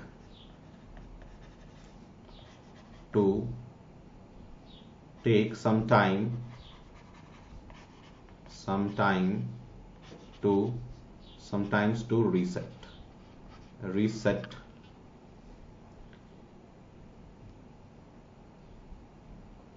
reset before it carry a new impulse। Means by the help of electrical impulse we cannot carry multiple impulses at the same time, ठीक है। तो ये है electrical impulses का limitation. लिख लो आप जल्दी से। अब हेडिंग दो, ये तो हो गया क्लियर, ठीक है ना। लिमिटेशन बहुत इंपॉर्टेंट है, जरूर पढ़ के जाना। अब आ जाओ आप हेडिंग दो रिफ्लेक्स एक्शन, ये भी बहुत इंपॉर्टेंट है। Reflex action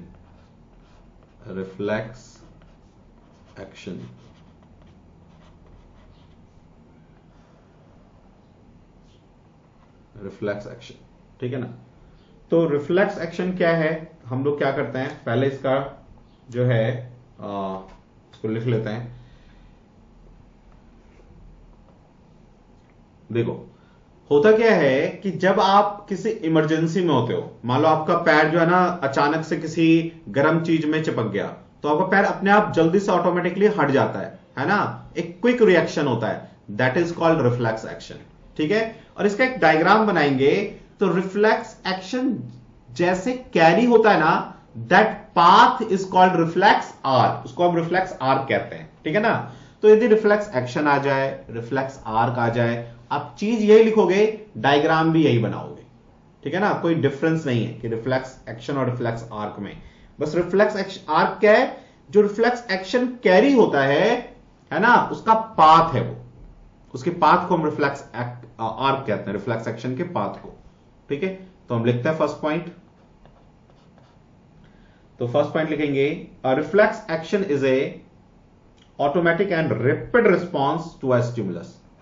A reflex action, a reflex action,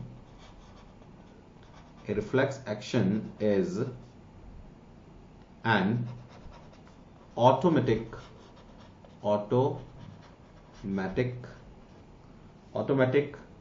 rapid response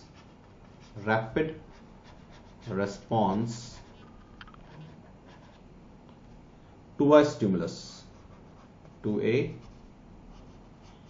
stimulus. इसके बाद आप सेकंड पॉइंट लिखें क्या, अभी व्हाट इज दीज स्टिमुलस, कौन से रैपिड कब होता है ऐसा, जैसे कि कफिंग के टाइम, COUGHI, कफिंग में, है ना। जैसे स्नीजिंग होता है हमारा, स्नीजिंग, ठीक है ना, रैपिड होता है। Blinking of eye, blinking of eye, है ना, जैसे कुछ हमारे आई में एंटर करना चाहे तो फट से आई ब्लिंक कर जाएगा, ठीक है। तो इसका यूज क्या होगा, तो इट प्रोटेक्ट्स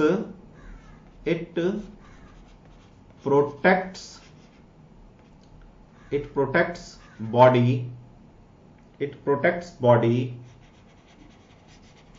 फ्रॉम डैमेज,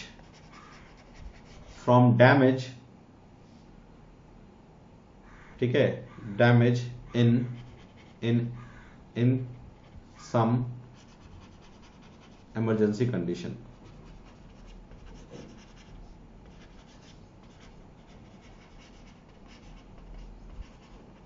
ठीक है,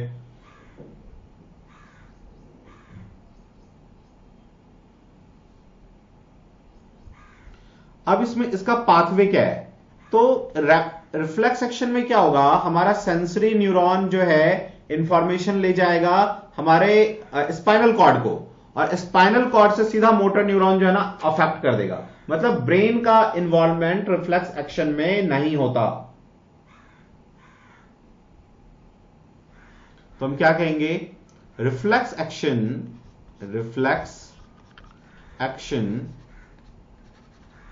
is controlled by, reflex action is controlled by spinal cord,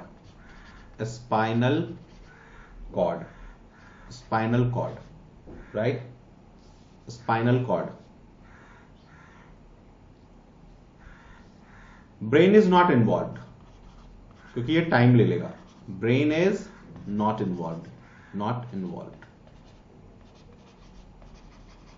brain is not involved.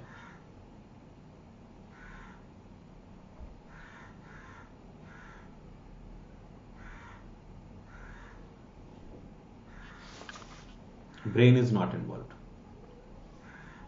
Fourth point, तो इसमें इन्वॉल्व क्या होता है, sensory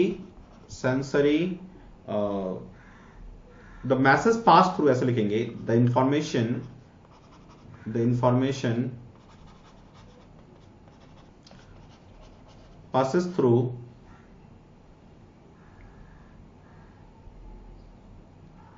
passes through sensory neuron to relay neuron and then direct to motor neuron, है ना, brain तक जाएगा। Sensory neuron से रिले न्यूरॉन के पास जाएगा, रिले न्यूरॉन से मोटर न्यूरॉन पे आ जाएगा, ठीक है ना। ब्रेन के पास नहीं जाएगा because it will take some, brain takes time, वहां तक जाएगा तब तक डैमेज हो जाएगा बॉडी में ज्यादा, ठीक है ना। सो दिस इज रिफ्लेक्स एक्शन। अब इसका हम डायग्राम बनाएंगे, that is the reflex arc, और कुछ भी नहीं। आपसे रिफ्लेक्स एक्शन पूछे या रिफ्लेक्स आर्क पूछे, दोनों में सेम डायग्राम बनाओगे। Sir done. ओके, हेडिंग डालो रिफ्लेक्स आर्क, रिफ्लेक्स आर्क, ठीक है ना। लेकिन डायग्राम आप रिफ्लेक्स एक्शन पूछे चाहे रिफ्लेक्स आर्क पूछे, डायग्राम आप बनाओगे, समझ गए ना इस बात को। तो पहले हम एक डायग्राम बना लेते हैं और फिर लिखते हैं। तो सपोज कि यहां पे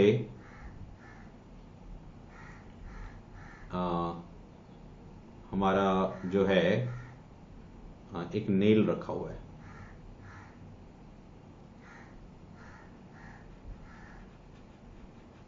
सो दिस इज नेल, ठीक है।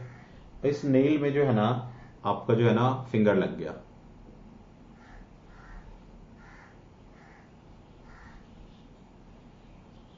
ठीक है। तो यहां से क्या होगा, हमारा एक सेंसरी न्यूरॉन इंफॉर्मेशन को सेंस करेगा और ले जाएगा स्पाइनल कॉर्ड में, ठीक है ना। स्पाइनल कॉर्ड में, स्पाइनल कॉर्ड में कैसा दिखेगा, देखो स्पाइनल कॉर्ड को हम ऐसे बनाते हैं,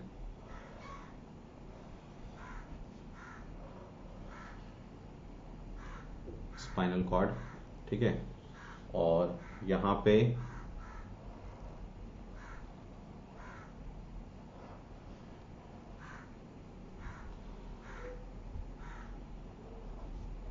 बीच में ये रिले न्यूरॉन और ये फिर मोटर न्यूरॉन यहां पे इंफॉर्मेशन लेके आएगा कि हैंड को रिमूव करो, ठीक है। तो ये हमारा हो गया, इसको लिख लेते हैं, दिस इज सेंसरी न्यूरॉन,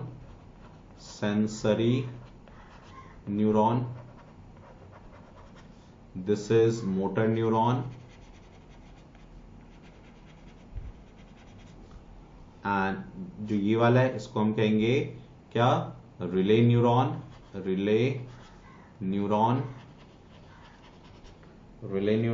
ठीक है।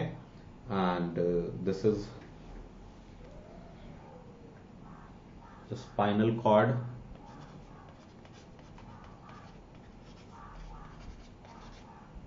ठीक है ना। ये सीएनएस की तरफ जाता है यहां ये रास्ता,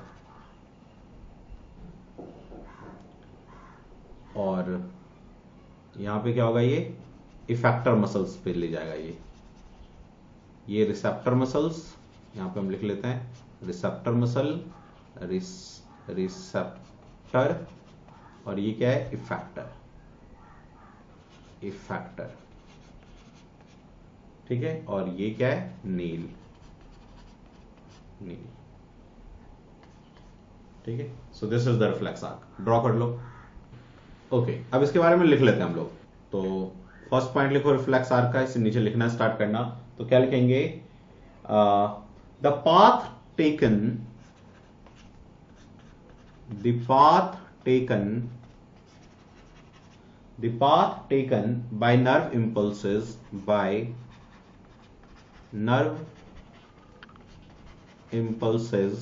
by nerve impulses in a reflex action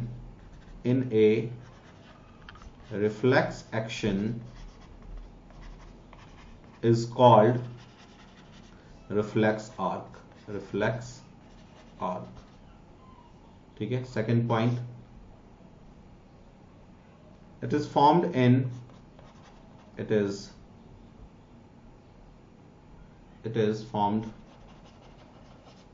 in a spinal cord, ठीक है। और इसमें होता क्या क्या है वो बस हमें लिख लेना है, और क्या क्या इन्वॉल्व होता है, नोट कर लिए दोनों पॉइंट, ठीक है।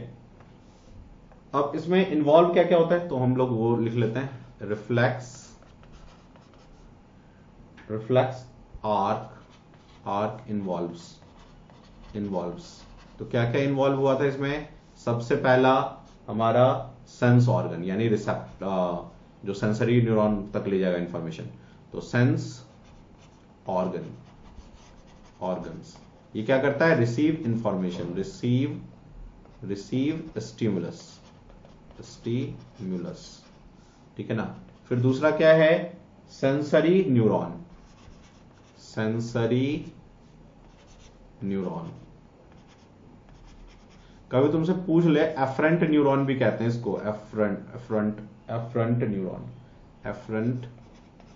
न्यूरॉन भी कहते हैं, ठीक है ना। फिर दूसरा, इसके बाद तीसरा क्या आएगा? Spinal cord. और स्पाइनल कॉर्ड में क्या होगा? रिले न्यूरॉन एक्ट करेगा, रिले न्यूरॉन, ठीक है। उसके बाद फोर्थ कहां पे जाएगा? This is third, motor neuron.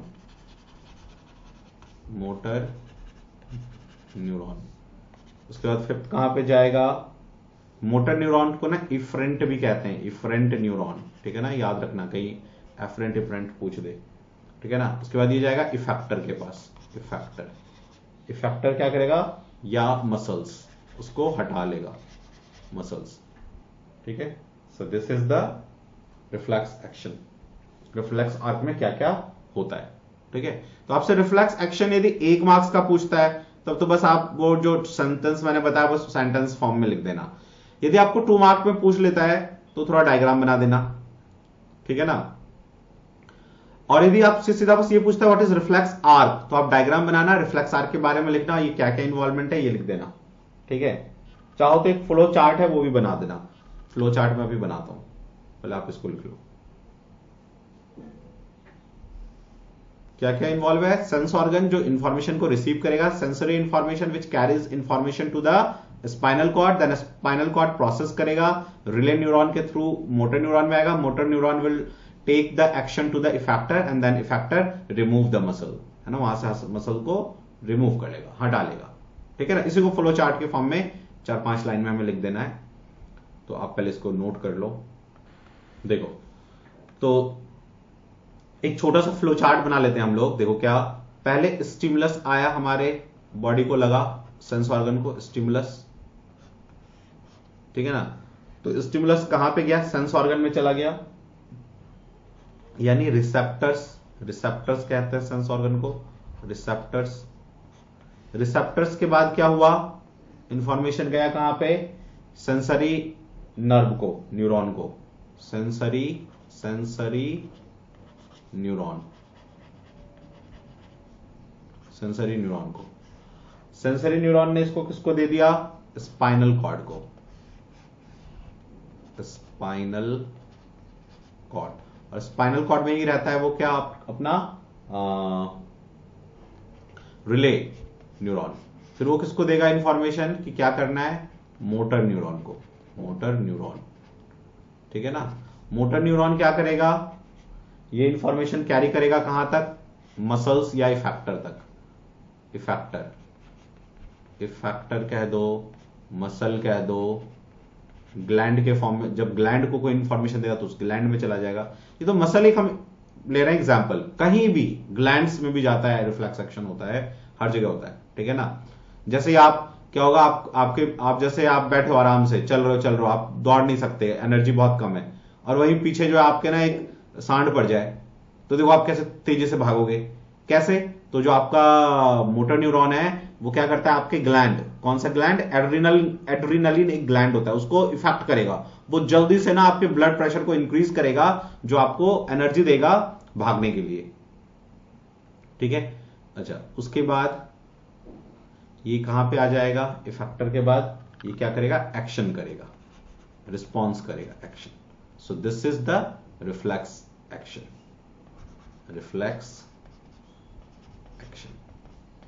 pathway.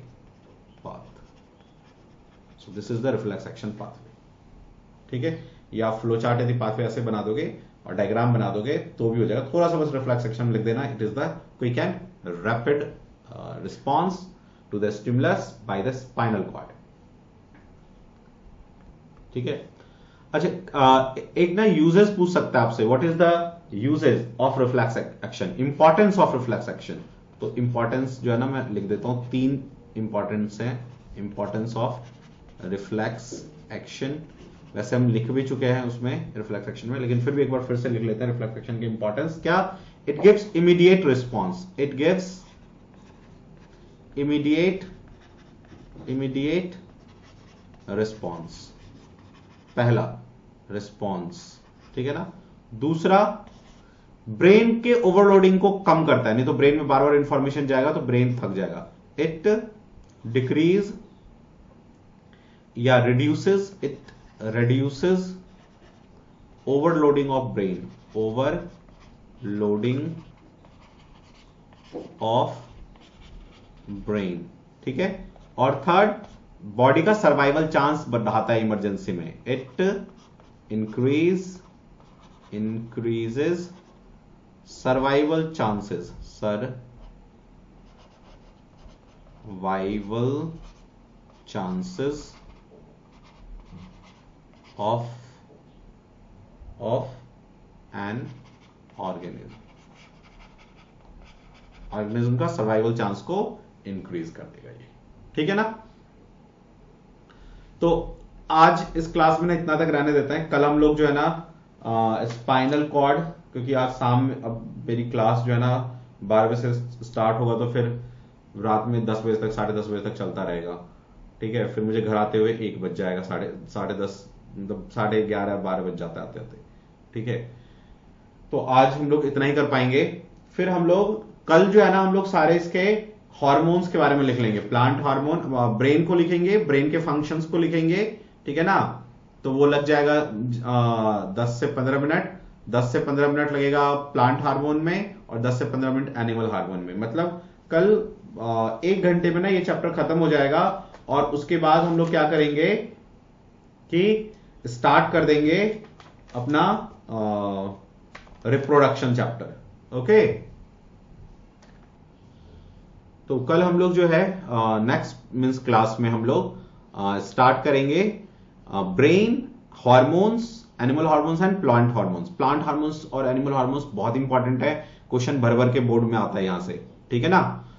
तो आप अपना जो रिवीजन का जो पैटर्न मैंने बताया है कि रोज 15 मिनट सोने से पहले साइंस का रिवीजन करना ही करना है, और संडे को पूरा जितना पढ़ा है एक वीक में पूरा रिवीजन, ये आप करते रहो। 100% 80 आउट ऑफ 80 अपना जो लक्ष्य है ना, एम कि 80 आउट ऑफ 80 लाना है साइंस में, वो आप 100% ले आएंगे। बस 15 मिनट रोज revision at the time of before going to the bed, सोने से पहले, ठीक है। और संडेज को सारा जो है वो आप रिवीजन, राइट, ठीक है ना। वीडियो अच्छा लगे तो उसको कमेंट करो आप। यदि कुछ आपको लगता है कि सर कुछ मिस कर रहे हैं, ये चीजें पढ़ाइए, ये चीज को एक्सप्लेन कर दीजिए। ये तो वीडियोस में आपको दे रहा हूं एकदम समझो कि ये इस तरह से कि बोर्ड में आप कैसे जल्दी जल्दी पढ़ के नंबर 80 आउट ऑफ 80 ला सकते हो, ठीक है ना। यदि आपको लगता है कोई चीज ज्यादा एक्सप्लेन करना है, ज्यादा पढ़ना है, तो आप कमेंट में लिखो। कोई इंफॉर्मेशन, कोई भी आपको डाउट है तो आप कमेंट में लिखो, ठीक है। अपने फ्रेंड्स में वीडियो को शेयर करो, आपस में एक दूसरे से मिलकर डिस्कस करो चीजों को। यदि आपको 80 आउट ऑफ 80 लाना है तो थोड़ा सजग रहना पड़ेगा, है ना, कि भाई कैसे लाना है। स्ट्रेटेजी बहुत इंपॉर्टेंट है। तो आप अकेले देखो, अकेला स्टूडेंट जो है ना, जैसे होता है ना कोई अकेले अकेले पढ़ता है, उसमें ना उसके ना अच्छे नंबर आने के चांसेस बहुत कम होते हैं बोर्ड्स वगैरह में। तो आप फ्रेंड्स वगैरह के साथ ना डिस्कस करो आपस में, लेकिन पढ़ने वाले फ्रेंड्स के साथ, ऐसे नहीं किसी बेवकूफ के साथ बैठ जाओ। आपस में डिस्कशन करो चीजों का, क्वेश्चंस एक दूसरे से जो है ना देखो कि हाँ भाई तूने ये क्वेश्चन किया, भाई तूने ये क्वेश्चन किया। हम लोग जब जेई का प्रिपरेशन करते थे, जब मैं इंजीनियरिंग कर रहा था, इंजीनियरिंग की प्रिपरेशन कर रहा था पटना में, तो हम लोग एक मतलब ट्यूशन से ज्यादा हेल्प मिलता था ना, कि जो हम लोग टीचर का जो नोट बन जाता था हमारा, उसके बाद एक दूसरे से फ्रेंड्स पूछो भाई तूने ये क्वेश्चन किया, दूसरा कोई लड़का कहता भाई देखिए क्वेश्चन ऐसे किया, मेरा कोई क्वेश्चन फंसा उसने कर दिया, उसका कोई क्वेश्चन फंसा मैंने कर दिया। तो इस तरह से जो है ना बहुत सी चीजें सीखने को मिल जाती थी। तो आपस में क्वेश्चंस जो एक दूसरे से किया करो, ठीक है ना। और अपने फ्रेंड्स में शेयर करो वीडियो, ठीक है। अच्छा लगे तो लाइक करो, कमेंट करो और बेल आइकन दबा दो ताकि आपको जब भी नया वीडियो जाए तो फट से इंफॉर्मेशन मिल जाए कि हाँ सर का नया वीडियो आ गया। ठीक है ना।